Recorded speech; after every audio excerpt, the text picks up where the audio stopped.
Hello and welcome to this week's Renegade Economist talk show, where we are in New York. Yes, the Renegade Economist team is on vacation of sorts. It's a busman's holiday. It would be a crime to come through New York without hooking up with Michael Hudson. Michael, hello. Thank you. Well, it's apt, is it not, that we're in a graveyard here and we're talking about the Western economy. What's going to save us, my friend? Well, not just any graveyard. This is the graveyard of the Trinity Church here on the corner of Broadway and Wall Street, where the great American real estate fortunes were all given. John Jacob Astor and the other great fortunes were all vestrymen of the Trinity Church here. The Trinity Church owned all this land here, the World Trade Center, Greenwich Street. A lot of that was all considered to be swampland. They gave it to themselves, developed, and became essentially America's vested interests for the 18th and 19th century. The church for all this land had to pay one peppercorn per year to the Queen of England. Let's get on to the economy then.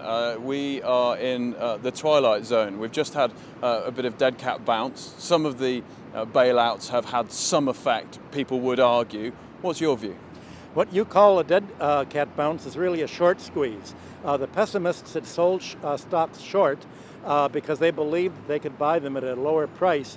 And in fact, once the government gave money to the banks to pay the hedge funds to bail them out, they began to buy the stocks, squeezing the short sellers. And so a lot of money lost their shirts when the stocks were actually going up. They had to buy the stocks to cover. What people call the recovery in the Dow Jones Industrial Average is the new industry for a post-industrial society, and that's banking. Citibank, Chase Manhattan, the banks and financial sector are now the industrial stocks. When Citibank shares fell below $1 a share, they delisted Citibank, so you don't have that huge run-up. If you're going to give $12 billion to a financial sector and add to the balance sheet, of course the stocks are going to go up. This $12 billion is worth something, and so people say, okay, the government's given us $12 billion as a nice gift. Yeah. It'll have to tax the rest of the country. The rest of the country will go bankrupt, and at a point the stores will empty out again. But meanwhile, all this money has made the banks soar, double in value, triple, quadruple in price. That's what has created the stock market run-up. This is not a free market. This is a government bailout.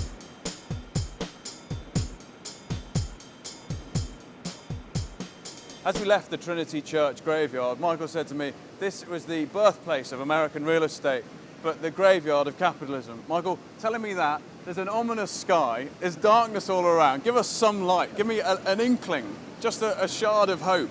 Well, this is Wall Street, where all the rest of the wealth in America is transferred.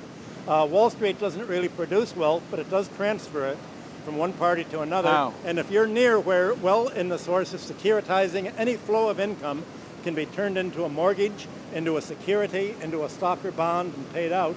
And it's all transferred from mutual funds here. Every day, the entire national income of America, every single day, passes through, an equivalent amount passes through the New York Clearinghouse, through Wall Street. So most transactions, 500 to 1 is the volume of financial transactions relative to spending on goods and services. You talked about the end of capitalism. Now, everybody's talking about it, or the new capitalism. What's your take on it? I think the word they're using here is post-industrial. And what they mean post-industrial is the financial sector. Yeah. And it's easier if you think of that as a lapse back into the pre-capitalist economy, back into neo-feudalism, back into debt peonage, and back into something that is deindustrialized. I don't think it's going forward when you talk about deindustrializing America.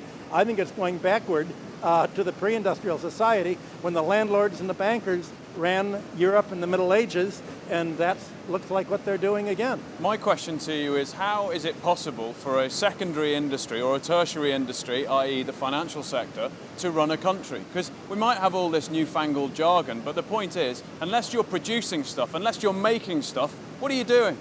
You're getting the rest of the country in debt to yourself. You're getting the cities to stop taxing property and instead borrowing money and issuing bonds, and people are buying the bonds for which they have to tax labor, they have to tax industry. By not taxing real estate, which is the largest sector of the American economy, 60% is real estate, by not taxing that, you're forcing the whole tax burden to fall on industry and labor, and that's what's pricing America out of world markets, and that's why we have a trade deficit these days. Sustainable? No, obviously not. Only sustainable until other countries say, we don't want to give you our exports for pieces of paper. America gives the world pieces of paper. It gets exports, it gets ownership of their industry and their stocks and bonds, and it gets military bases. And other countries are now saying, enough.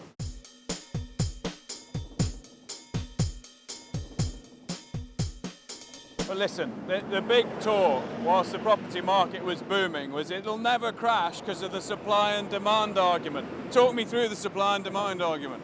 Well, if you have a business cycle, then the demand goes down and the supply remains fixed. So essentially, you have a land market that's fixed. You have exponential growth in credit. That means that the growth in credit over a fixed land area increases the price of property. But as you see, if there's nobody to rent it out, there's something left out of the equation, the economy. Right, so when we talk about the confidence, it's got nothing to do with it, has it really? People are broke. Confidence is just how much they have to spend. I love this excuse. I mean, you don't stand outside a supermarket and think, oh, well, I'm pretty chipper today. I tell you what, I'll go and spend some money. Confidence, it's a red herring, is it not?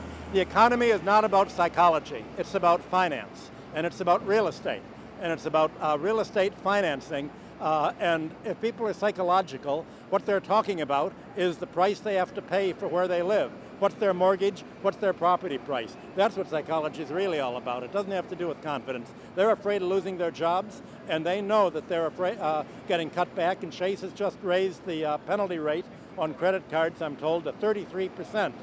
That does not make you confident. No. That makes you frightened. Yeah. And you stop buying, and if you stop buying, nobody's renting out the stores. How do we get urban renewal, Michael?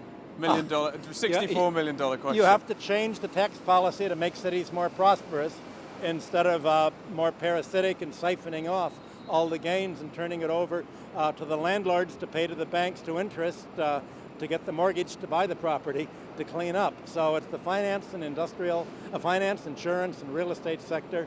It's just it's not an industrial growth. They say it's a post-industrial economy, and it's just a lapse back into a neo-feudal economy and into debt peonage. This is your old stomping ground. Yes, this is Chase Manhattan, where I used to work as their balance of payments economist on the 9th floor. Two cellars down in the sub-basement is where the employees eat. The executives eat on the 60th floor. So Wall Street's organized very much like the Las Vegas casinos. The high rollers are on the top floors. The public at large is on the ground floor here. The high rollers is where it counts.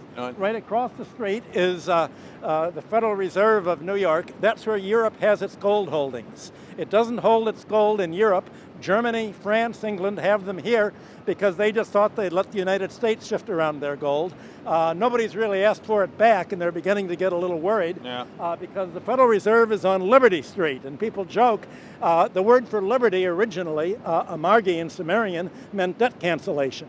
And the Federal Reserve, instead of being for debt cancellation and liberty from debt, means let's get the rest of the economy in debt and infringe upon the liberty of any of other countries. So it's a sort of Orwellian name for Liberty Street. It's double speak. When the Federal Reserve holds the rest of the world in bondage to itself, when the United States acts as a creditor to third world countries, while itself being the biggest debtor in the world, owing $4 trillion to foreign central banks that it never intends to pay. It insists that foreign countries increase their taxes, cut back their public spending, sell off their public domain, sell off their railroad systems and their road systems in order to pay the debts. And that's done right there from Federal Reserve to force other countries to pay the bonds that are held by Chase Manhattan and its brethren on Wall Street a block away where we just came from. So do what I say, not what I do. That's right. That's the thing. Coming back to this, though, it reflects society, does it not? The underclass in the bottom, they pay. That's right. The elite at the top, or supposed elite at the top, they don't pay. Right. And then you've got the worker bees, which is the middle class in the middle, who continue to suffer but keep servicing the loans. That's how it works. works. It's perfect, isn't it? That's how it works.